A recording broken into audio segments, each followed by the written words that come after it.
अस्सलाम वालेकुम वरहमतुल्लाहि वबरकातुहू। बिस्मिल्लाहिर्रहमानिर्रहीम। अल्लाह के नाम से शुरू करते हैं जो बड़ा मेहरबान और निहायत रहम करने वाला है। पारा नंबर 25 सूरा अल-कहफ का आज तारुफ है।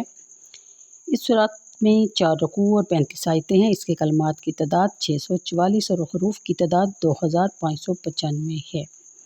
ज़माना नज़ूल जो सूरत हिजरत से कुछ अर्सा पहले मक्का मुकर्रमा में नाज़िल हुई। इस आखिरी आयत फस्बिर कमा सबरु उलुल अज़्मी मिनर रसुल, यानी कि ए हबीब आप यूँ सब्र फरमाइए जिस तरह पहले रसूलों का शेवा था। कि कलमात साफ बता रहे हैं कि यह मक्की ज़िंदगी के इस दौर में नाज़िल हुई जब कफ़ार के जुल्म व तशद्दुद की इंतहा हो चुकी थी। वो इस्लाम की रोज़ो फ़ज़ूं तरक्की को देख कर गज़बनाक हो रहे थे। वो हर कीमत पर इस शम्मा को बुझा देना चाहते थे। क़राबत, रिश्तेदारी, हमसायगी के सारे रिश्तों को पांव तले रौंदते जा चुके थे। हम वतन और हम कौम होने का भी कोई पास ना रहा था। हत्ता कि उन्होंने मक्का के तमाम काफिर कबाइल को जमा करके बनु हाशिम और मुसलमानों से माशारती क़ता तल्लक यानी कि सोशल बाइकाट का तहरीरी माहिदा कर लिया था और इसको एक संदूकची में बंद करके बड़ी हिफाजत से काबा में रख दिया था। इस माहिदे में यह तहरीर किया गया कि सारे कबाइल बनु हाशिम से लेन देन, शादी ब्याह का सिलसिला मुकम्मल तौर पर बंद कर देंगे। खाने पीने की अशिया भी इन्हें फ़रोख्त नहीं की जाएगी। 3 साल तक हजूर अपने ख़ानदान और अपने जान नसारों के हमरा शब अबी तालब में महसूर रहे। अलगरज कफ़ार ने अजियत रसानी की हद कर दी। मक्की ज़िंदगी के आखिरी साल थे जब इस सूरह करीमा का नज़ूल हुआ। इस सूरह मुबारका में जिन्नात की हाज़िरी का भी जिक्र है। जिन्नात ने मुतअद्दिद बार शर्फ़ बादशाही हासिल की। जिस हाज़िरी का इन आयात में जिक्र है इसके बारे में मुतअद्दिद अक़वाल हैं। बाज़ का ख्याल है कि यह वाक़या इस वक्त पेश आया जब हज़ूर सल्लल्लाहु अलैहि वसल्लम सो के अकाद से वापस तशरीफ़ ला रहे थे। हज़ूर के हमरा चंद सहाबा भी थे। सुबह की नमाज अदा की जा रही थी। हज़रत इब्न अब्बास, सैयद बिन जबीर, मुजाहिद और दीगर अकाबर का ख्याल ये है कि जब हज़ूर ताइफ से वापस तशरीफ़ ला रहे थे इस वक्त जिन्नात ने हाज़िरी दी। इस कौल के मुताबिक सूरत का ज़माना नज़ूल नबूवत का 10वां या 11वां साल का आगाज़ होगा, क्योंकि 10वें साल में जनाब अबी तालिब की वफ़ात हुई। एक माह बाद उम्मुल मोमिनीन हज़रत हदीजतुल कुबरा रज़ियल्लाहु तआला अन्हा इंतकाल फरमा गई। हज़ूर के क़ल्ब पे नाज़क को सख्त सदमा पहुँचा। इस साल को हज़ूर ने आमुल हज़न यानी गम का साल फरमाया। कफ़ार के जोरो सतम में होश रुबा इज़ाफ़ा हो गया। इस रुए फ़रसा हालात में हज़ूर ने ताइफ का रुख किया, शायद बनी सकीफ़ के सरदार इस दावत को कबूल करने पर आमादा हो जाएं, लेकिन उन्होंने इंतहाई शकावत का मुज़ाहरा किया। वो 3 भाई थे, अब्दुल जलील, मसूद, हबीब। कुरैश की एक खतून भी इनके यहाँ ब्याही हुई थी। हज़ूर सल्लल्लाहु अलैहि वसल्लम ने इनको ईमान लाने की दावत दी। इनमें से एक साहब कहने लगे कि अगर आपको अल्लाह ताला ने रसूल बनाकर भेजा हो तो मैं ग़िलाफ़े काबा नोच कर फेंक दूँगा, अस्तग़फ़िरुल्लाह। दूसरे बोले, क्या खुदा को आपके सिवा रसूल बनाने के लिए कोई दूसरा ना मिला था? तीसरे भाई ने यूँ इज़हार ख्याल किया कि बाखुदा मैं आपसे हरगिज़ बात नहीं करूँगा, क्योंकि आप अल्लाह के रसूल हैं। अगर तो आपकी शान इतनी ऊंची है कि मेरी मजाल नहीं कि मैं आपकी बात का जवाब दूँ।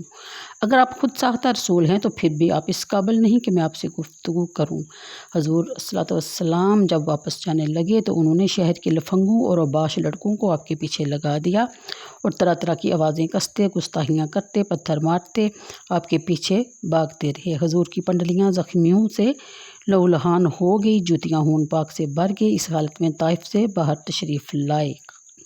करीब ही रबिया के बेटों अतबा और शिबा का एक बाग था। हज़ूर वहाँ सुस्ताने के लिए ठहरे और अपने दिल दर्दमंद की फरियाद अपने करीम खुदा कदीर रब की बारगाह में इन अल्फाज में पेश की कि इलाही, अपनी कमज़ोरी, अपनी बेबसी और लोगों के नज़दीक अपनी बेमायकी का शिकवा मैं तेरी जनाब में करता हूँ। अर्हमुर्राहिमीन, कमज़ोरों का तो ही आसरा है, मेरा भी तो रब है, तो मुझे किसके सपुर्द कर रहा है? ऐसे बंदे की तरफ जो तुर्श रवि से मुझसे बातें करता है। क्या किसी दुश्मन को तूने मेरे काम का मालिक बना दिया है? और मुझ पर तेरी नाराज़गी ना हो तो मुझे इन अलामों मसाइब की ज़रा परवाह नहीं, लेकिन तेरा दामने आफ़ियत मेरे लिए बहुत वसी है। मैं तेरे रूए पाक के नूर की पनाह मांगता हूँ इस बात से कि तेरा गज़ब मुझ पर हो या तेरी नाराज़गी मुझ पर उतरे।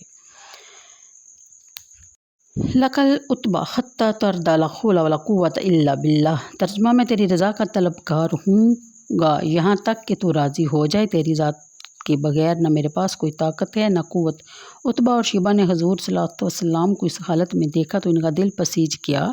انہوں نے اپنے غلام عداس کو بلایا اور کہا کہ انگوروں کا ایک گچھا لے لو اور اس کو ایک تشتری میں رکھو اور ان کے سامنے لے جاؤ۔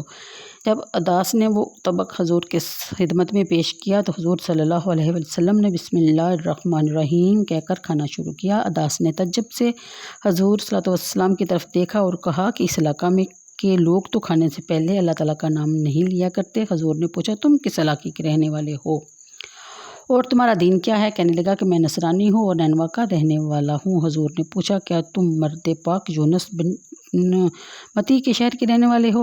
عداس کہنے لگا آپ کو یونس کا کیسے علم؟ فرمایا وہ تو میرے بھائی ہیں، وہ بھی نبی تھے اور میں بھی نبی ہوں۔ عداس نے جھک کر حضور کی سر مبارک کا بوسہ دیا اور دونوں ہاتھوں اور پاؤں کو چوم لیا۔ واپس گیا تو عتبہ اور شیبہ نے پوچھا تم نے ان کی قدم بوسی کیوں کی؟